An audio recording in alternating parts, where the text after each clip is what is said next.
Minister of State for Foreign Affairs of the Republic of Nigeria to make his speech. He will speak on behalf of the Africa Group of the OIC member states.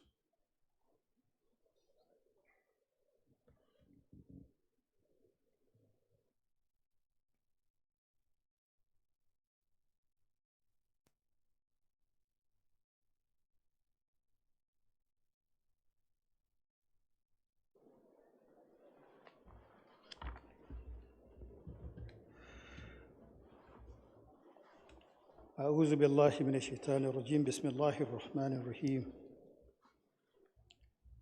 Your Excellency, Mr. Imran Khan, Prime Minister of the Islamic Republic of Pakistan, Your Excellency Makhdoom Shah Mahmood Qureshi, Minister of Foreign Affairs of the Islamic Republic of Pakistan and Chairman of this session,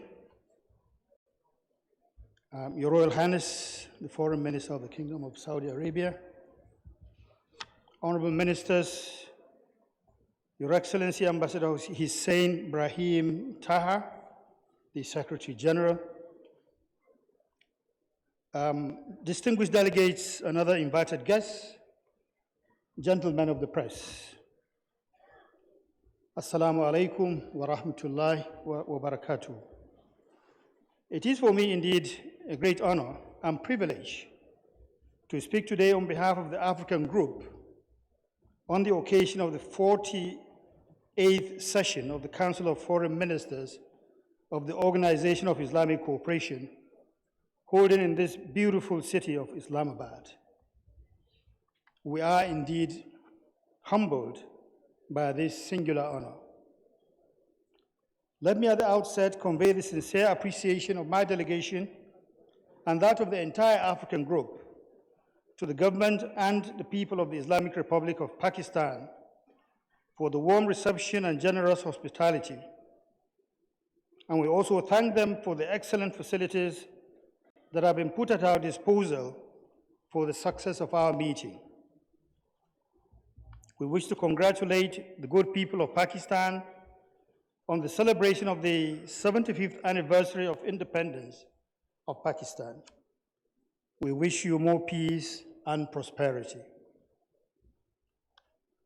Permit me also to congratulate you, Mr. Chairman, for your unanimous election to steer the proceedings of this session. And in the same vein, I wish to commend the Minister of Foreign Affairs of the Brotherly Republic of Niger for the numerous accomplishments during his chairmanship of the previous session. I further take this opportunity to welcome on board our new Secretary General, Ambassador Taha, and to assure him of our full support and a fruitful and successful tenure at the helms of our common organization. Your Excellencies, distinguished delegates, the 48th session of family is taking place at a crucial moment in the history of our organization.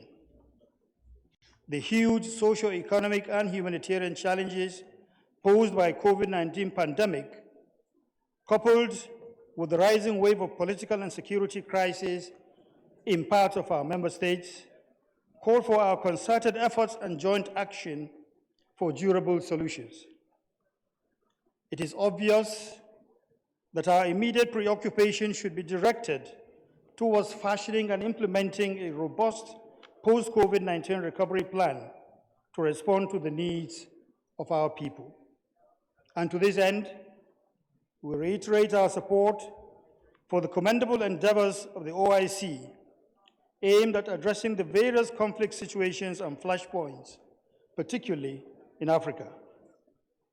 The menace of terrorism, insurgency, banditry, small arms and light weapons, human and drug trafficking have continued to militate against the peace, security, stability, human rights, social cohesion, and indeed the economic development of the entire African region. And this is why we welcome the choice of the theme of this session, which is Partnership for Unity, Justice, and Development. which we consider very apt and indeed very relevant. We believe that the 48th session will do justice not only to the numerous issues on this agenda, but also adopt appropriate and implementable resolutions to address our common and pressing challenges and fast-track recovery in our member states from the COVID-19 pandemic. Mr. Chairman, for the past 12 years, Nigeria and indeed the Lake Chad basin countries have continued to suffer from brutal acts of terrorism led by Boko Haram and lately ISWAP. The activities of these enemies of peace, unity and progress and development have created a very serious humanitarian crisis in our region. In Nigeria alone, we have over 3 million people that are displaced and are living in IDP camps. In Burkina Faso, we have about 2 million people that are also living in IDP camps. The OIC must not abandon these people.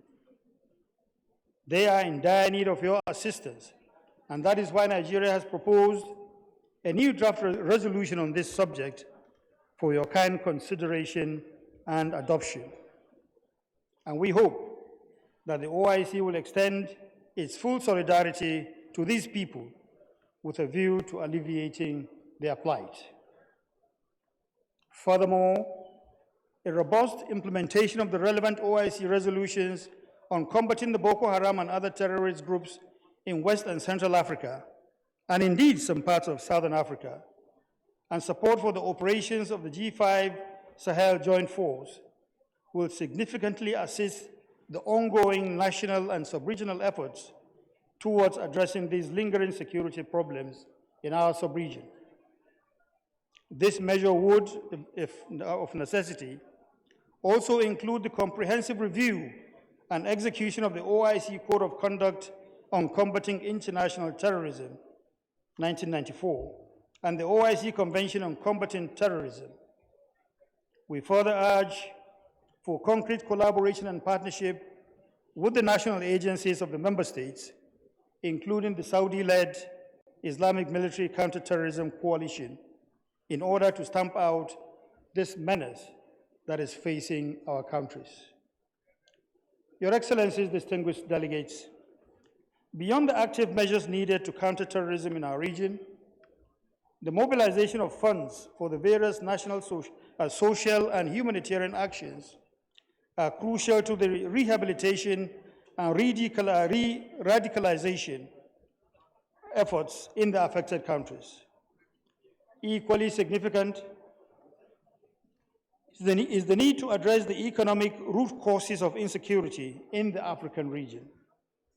In this regard, the implementation of the OIC resolution on the recharge of the Lake Chad, which has lost over 80% of its water, would contribute to the restoration of the various communities in the Lake Chad Basin and return millions of people to their lost livelihoods. Similarly, it is our conviction that the agenda of OIC on peace and security can best succeed if we establish meaningful partnership with the United Nations, the African Union, and other sub-regional groupings in Africa on conflict prevention, conciliation, mediation, and peace building, as well as the promotion of good governance and democracy. And closely related to this is the need for granting debt remission and relief for our countries, especially the least developed countries that represent more than 1/3 of the OIC membership. Mr. Chairman, poverty remains one of the major challenges confronting Africa, and the pandemic has sadly further aggravated the situation. To create a better and more sustainable future for our people, strengthening intra-OIC cooperation to harness the enormous resources and potentials within our member states is key and essential. Equally vital is the need to boost intra-OIC trade and commercial exchanges as a bedrock for our economic cooperation and the means to further enhance South-South cooperation. We regret to note the drastic decline in the volume of intra-OIC trade, reported from 700.1 billion in 2019 to just 552.8 billion in 2020, amounting to about 21.2% decline. We applaud and encourage OIC efforts in capacity building and skills acquisition development, as well as the promotion of research and innovation, especially in the areas of agriculture and food security. In this regard, we support the adoption of the OIC Plan of Action on the development of strategic agricultural commodities and underscore our commitment to play a central role in the implementation of programs on wheat, rice, and cassava as part of our endeavor to promote agricultural cooperation. Already in Nigeria, the central bank-supported Anko Borrower's program has produced the desired result, as we have drastically cut rice importation and have attained the first position in rice production in Africa. Your Excellencies, distinguished invited guests, as we commend the OIC for its sustained interest in Africa through the various IDB initiatives, which include the Islamic Solidarity Fund for Development, the Islamic Development Fund, and the Special Program for the Development of Africa, we call for additional mobilization of resources in order to achieve the target capitals of these funds and programs.